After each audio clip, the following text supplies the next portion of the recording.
So, guys, I think we still need Lai Mohammed and Brutai to tell us something about these Boko people, because according to Lai Mohammed, he's saying that they have been defeated technically, and recently the chief of army staff, Brutai, went there, relocated to northeast, saying that he was going there to make sure that everything there, that peace is being restored in that zone. But up until now, nothing has really happened. These people are having their free day. They are doing all manner of things. They are just, it's like a free fall. The chief of army staff will come back to the president and tell the president, oh, see this and that. We have done this, we have done that. But after he must have left, maybe within some hours or whatever, you see that the people that he talked, that he said they've been defeated, they will see come out strongly. And up till now, it's been back and forth, back and forth. I think Nigerians do not even believe in what they tell us about their defeat to these Boko people. And now, the United Nations air services have been suspended in the troubled northeast. This followed an attack on one of its helicopters in Damasak, Borno State, by the group terrorizing the area, the Islamic State in West Africa province. The helicopter had hoped to pick some aid workers in Damasak to Maiduguri on Friday, when he had to abort its plan on getting shot by some members of the Boko members. This compelled the United Nations humanitarian coordinator in the country, Mr. Edward Callon, to suspend all air expedition in the area for a week. A source at one of the UN agencies in Maiduguri told a correspondent anonymously that all aircraft and helicopters have been grounded in Maiduguri. He said they have been asked not to underground any expedition out of the town. He said the attacked helicopter had two holes and could not land in Damasak to pick the people he had gone to pick, as he had to immediately turn back to Maiduguri.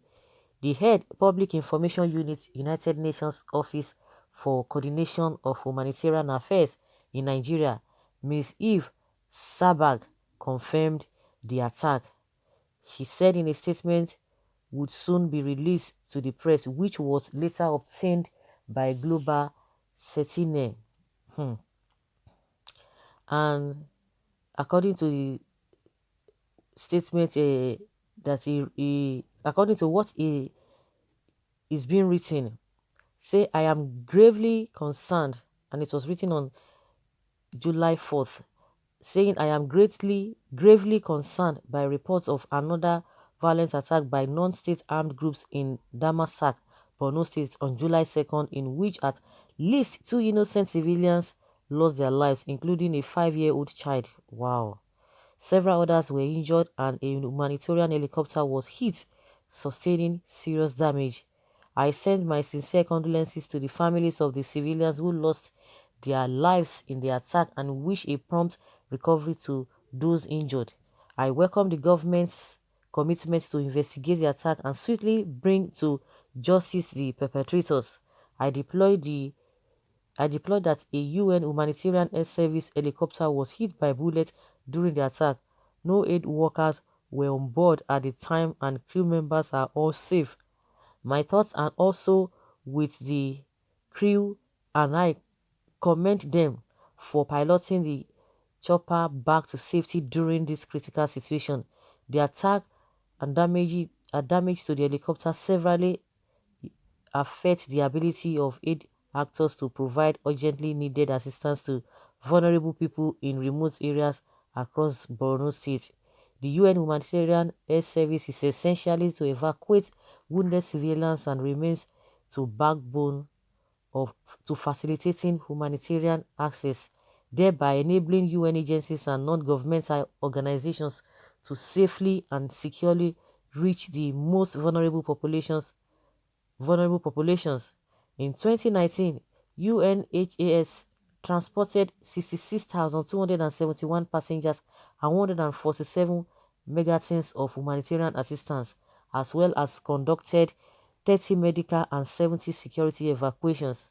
I strongly condemn any attack against civilians, humanitarian assets, or aid workers and call on all armed parties to respect international humanitarian law and international human rights law and ensure the protection of civilians, humanitarian property, and personnel. I furthermore call on all parties to allow and facilitate safe and unimpeded access for humanitarians to deliver life-saving assistance to the most vulnerable people in the Northeast. Insecurity and violent attacks continue to hamper the ability of people to access basic services or livelihoods and recover from the protracted crisis in northeast Nigeria. The United Nations and NGO partners are working to bring life-saving assistance to 7.8 million people in the crisis-affected states of Borno, Adamawa, and Yobe states, many of them in remote areas. So, guys, that's why I said we still need to hear from Lai Mohammed, because now they've gone mute. We are not hearing anything from them, whether these people have been defeated technically or in reality.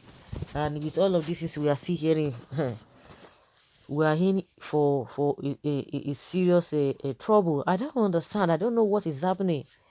I don't know what is happening. The army on the other side will tell you they cannot expose or they can't reveal the financiers of this Boko people, and these people get more sophisticated every day. Why? What is the Nigerian government doing? We have a president who is a professional in that field, who knows more about it, and yet it's just as if a civilian president is there. We don't even need to have a civilian president before things can be, or if a military man before things can be done. We have other countries that are not civilians, that are not military uh, inclined, and yet things are moving on fine.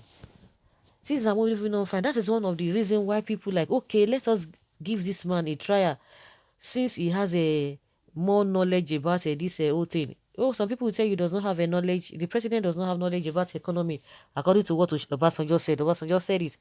So the area at which is supposed to be good, yet it's really causing a lot of problem. We are not moving forward in that area. We are not recording progress or success in that area. So it is really baffling, really, really baffling.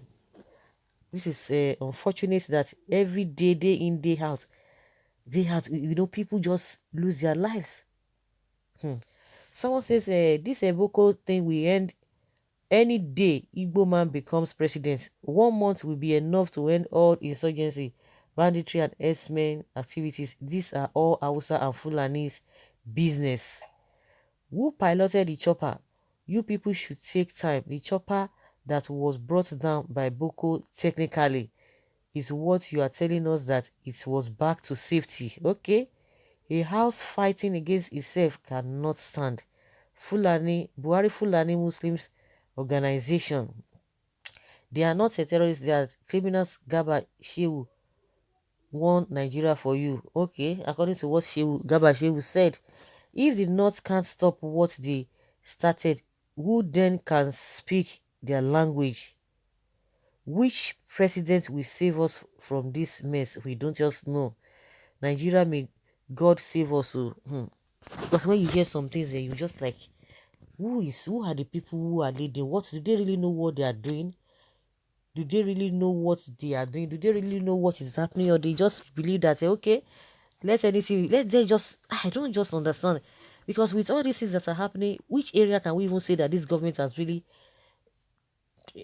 done well, that we can say no, there's no, it's well airtight that you can't even penetrate, that it is a done deal? Which area? Let us know which area. Those who are living in that area, I just always pity them. I just always sorry for them, that these are the things that these people will just be going through. You can imagine what will be going through their mind on a daily basis, because once they wake up, they will just thank God, because anything could happen. Anything could happen to them at any point in time. I'm sure they will be living in fear. Those people in that area, they will be living in fear. Honestly, they are really trying. The government should be able to do something, and do something, and stop all these things. I don't know. I'm sure whether it's a deliberate act, whether they know what they are doing, whether they are working hand in hand to them, or they are just short of they are short of ideas. I don't understand, or they are overwhelmed. You say that they are overwhelmed, or something is really going on that the masses or the public do not know, because this thing cannot just be bringing over and over again. The man that relocated there, the chief of staff, the chief of army staff that relocated there, then what is now the essence of this whole thing? That these people are getting bolder and bolder every day, and getting stronger and getting sophisticated. So it's unfortunate. Let's hear your opinion in the comment section.